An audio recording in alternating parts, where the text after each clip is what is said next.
lived out that in 13 years, when your term is up, you're not going to need $1 of this life insurance. And they can look at you and say, yes, I'm sure this will be paid off, my kids will be grown, I'll have this much money saved. I don't need it beyond that point. Okay? We're going to go through this now so that you can see it. Just understand it's rare. You're in an older market, generally higher income. They've been responsible. They've saved some money. Okay? There's still a way to help this person. Okay? There's still a way to help this person. So we're probably going to get through this, maybe a little bit more. Next Saturday, we're going to do part 2 of this boot camp. Okay? We'll get to permanent products, and we will actually go through destroying different policies. We'll get some policy examples, how to read them, how to pick them apart, and objections. So this plus that will be like an entire package of here's exactly what to do on the kitchen table. So what we're doing is we're taking the low-hanging fruit, which is about 70% of the business, and we're just getting it through being sharp on our presentation, understanding how it works, tie downs, being great at a diagram. Next Saturday, what we'll do is we'll go through the other 30% that are objections, different one-off products, how they work. Okay, is everybody understanding that? Very good. So they tell me, yes, I'm not going to need this insurance. Okay? So the first thing that I'm going to do is draw them a picture again. So here's their coverage. Let's say they have $1 million. They've got a 20-year term. They've got 13 years left. They tell me I'm not going to need this in 13 years. So they say, here's your coverage, here's time, right? So here's 5 years, 10 years, 15 years, 20 years. They say, for all practical intents and purposes, Angie, what you have is basically working like this. You've got 13 years left, and then it goes away. It doesn't technically go away, Angie, but you saw it went to like 20 grand a year. You're not going to pay that, right? And you're saying, I'm okay. I won't need any insurance at this point, right? That's what you're saying. So, Angie, let me ask you a question. If you literally need zero insurance the first day of this 13th year, did you need $1 million of insurance day 364 of the year before? Right. Your need for insurance didn't go from $1 million to zero literally overnight. Right? So if you actually need zero, this is basically kind of what your need for insurance is looking like, right? It's going down every year between now and 13 years from now because we're making money, we're paying off debt, our kids are getting older. Right. You agree with that, right? That's the only way you would literally need zero is if maybe you needed 50 grand or 100 grand the year before, right? Does this make sense? It doesn't just do this. You'd agree with that, right? Yeah. Okay? So Angie, here's what I see. Here's your need for insurance. Here's what you have right now. Here's a bunch of insurance you don't need based on what you're telling me, but you're paying for. So Angie, let me ask you this. If I were able to get you a policy that more accurately reflected this and cost you less than you're paying now, is there any reason you'd want to continue overpaying for insurance you don't need? You're sure? Yes. Sold. How am I going to do this? Because of our product's tail-off ability that doesn't exist anywhere else, here's what I can do. I can sell them, let's say, a 10-year term. For the first 10 years, boom, right? Then it drops and does this, right? You following that? Based on this picture, what did we cut off? We cut off all this coverage here they don't need. They've told us they don't need it. And because it's a 10-year term, and what they originally had was a 20-year term, even though they're into it, ours is going to cost less. Why? It's a shorter term. You following that? So what I did is I took their monthly cost from, let's say, $150 a month to $120 a month.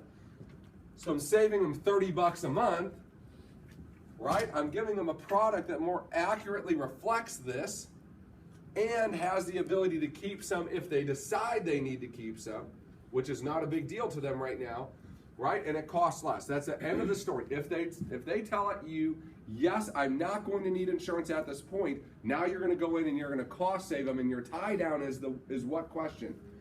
right? If you're able to pay less for it, would you rather pay less for the right amount of coverage, or would you like to continue overpaying for coverage you don't need?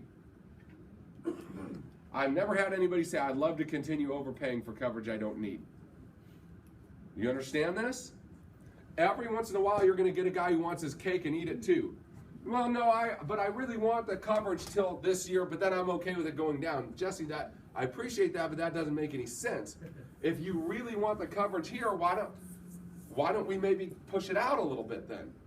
If you really want the coverage the whole time, why 13 years from now? Does it just stop? What if we made it 15 or 20 years from, or 30 years from now? If you want the coverage the whole time, if you could have it longer and it costs less than trying to keep yours, would you want to do that? And now I'm flipping them back over to they're really on the other side of this equation. They just haven't thought about it. Does this make sense? They're one or the other. They're either going to need coverage at the end or they're not. If they're not, they don't need all of it the day before it expires. They need part of it.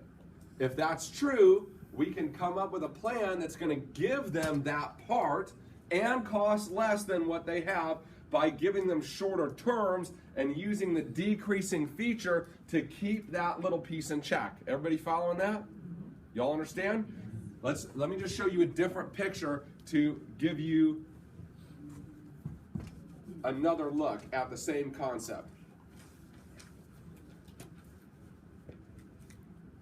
10 years, 20 years, 30 years, 40 years. Okay?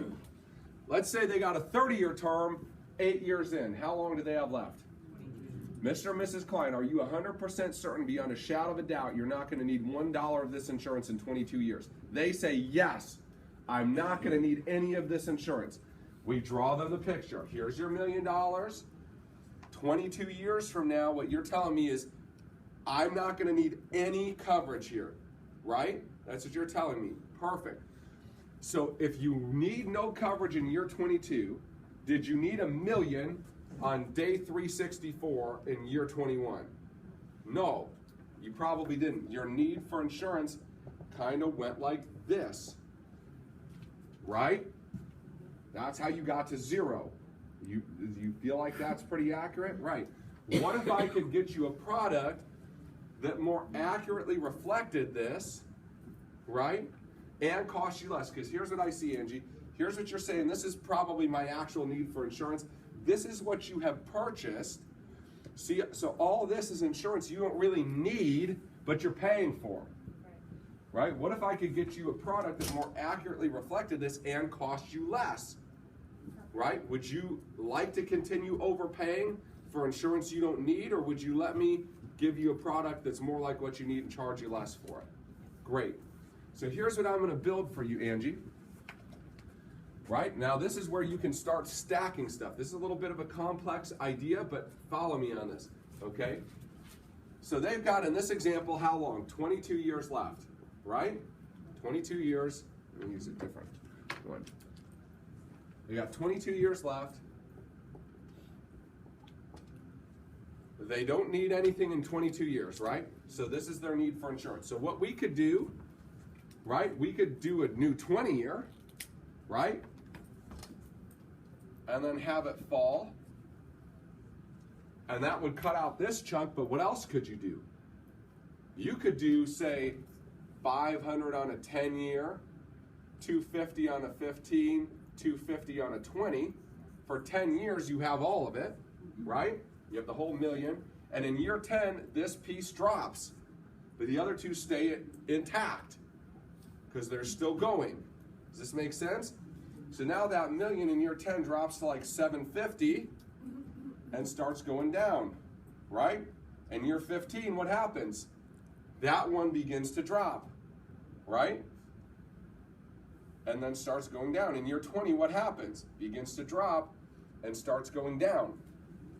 So what were we able to do? We were able to cut further into this piece they didn't need and cut the premiums down even more because it's not all on a 20-year. Some of it's on a 10. Some of it's on a 15. Is everybody following that? Bruce, go ahead. So you have a decreasing term on all three? All three. all three pieces of coverage, you can flip to decreasing term at the end. So so again, you could accomplish the same thing either way. You could do all of it on a 20-year term, where it takes it all out and then falls down and catches it. It would still accomplish the thing, but it's more expensive than doing it this way. Either way is better than what the client has now, and both of them cost less than what the client has now. And both options give the client the ability to continue on in case they're wrong, which they probably will be, by the way. They're probably going to get to the end and wish they had the ability to continue it, at least at some level, and now they do. You follow this? Yes. Jesse? I don't know, this may be a complex question, but let's say they have like a 20-year term, they're halfway through it, so they're 10 years in. Okay. 10 years left. Yep. Have you ever done it to compete with price? Like, so assuming they're actually doing the correct thing and they don't need it in 10 years, yeah, you'll drop their amount of coverage to compete with price? Because they've already had it for 10 years. So well, maybe. Maybe. If they're doing the correct thing. So here's, listen to me, there's two sorts of people you can't help with our product. People who are uninsurable, who can't qualify for it, they can't even get it, right? Okay? And people who have less than 10 years left, who say, I don't need this, say they got 6 years left, say, I don't need it, right? And, because what are you going to get them? You're going to give them a 10-year. Our 10-year, a new 10-year is going to cost more than 6 years they have left from a policy they got 20 years ago. That's the only other person you can't help. Does that make sense? Unless they want the living benefit rider. Unless they want a living benefit rider, some other feature on it, right? But that's really the only scenario. And if that's true, guess what those people have? Money. Yeah. Money. To do what? Investments. To invest. So you're good either way. You might not get a life sale there, but they got some money somewhere. If they're getting up to the end of their insurance, they don't need it, they have something somewhere that's making them feel comfortable that they have it. Is the living benefit rider a common feature amongst other insurance companies? Pretty much all term insurance has a living benefit rider on it these days. The difference is if you read it, Primerica will allow their physician to do the request. So we're not going to make them go through a company physician. We'll accept their physician's stuff. The other thing I've seen is that other living benefit riders will go on a mysterious amount that's based on the market. Like there's no. Some of them are variable. 40%. Yeah, some of them are fixed. Some of them are variable. The long and short is this: the insurance company don't want to give you the money. Mm-hmm. So if their doctor has to approve you, you're going to be in pretty bad shape. And waiting. Right? Exactly. And waiting a long time to get it. We'll allow your doctor, a licensed physician, to make a request for it, and as long as you ding a prescribed list of things that could be wrong with you, they're good. Yeah, go ahead. Don't most of those other policies, though, have an extra cost for that? Or No, is it most of built them in have them like built ours? in these days. Oh, Yep. okay. Some of them do, some of them don't. We had one that was way more. Sure. Like $100 more. Sure, yeah. I mean, some of them do. It just depends. What I always base mine on is they're probably included. They're probably about the same. I've even seen some that will let you take more than ours will, but that doesn't matter if you can't get it, right? That's kind of, you give you $1 quadrillion, except you'll never qualify because we're going to make sure you don't qualify, right? So, yeah. Okay, does that make sense? Now, ours has something that they have to actually pay like $300 to access it. What do you mean? It's There's an in- administrative fee for it, sure. Yeah, because somebody's got to go through and process a whole bunch of work to get it. And they charge you interest on it if you don't pay it back, which is what all of them do, right? Okay. Off of what? Off of the remaining death benefit. Right. So that's, if you're sick enough to get that, you don't care about either of those two things. Yeah. Yeah, $300 is not your biggest concern at that Yeah. point. Somebody says pay a $300 administrative fee and we'll give you $400,000. You're like, thank you, Jesus. The 70% is when they have waiver. They have to have waiver of premium to get the $400,000, right? So every app you quote should be quoted with waiver of premium first, and if price becomes an issue, you can take the waiver of premium off.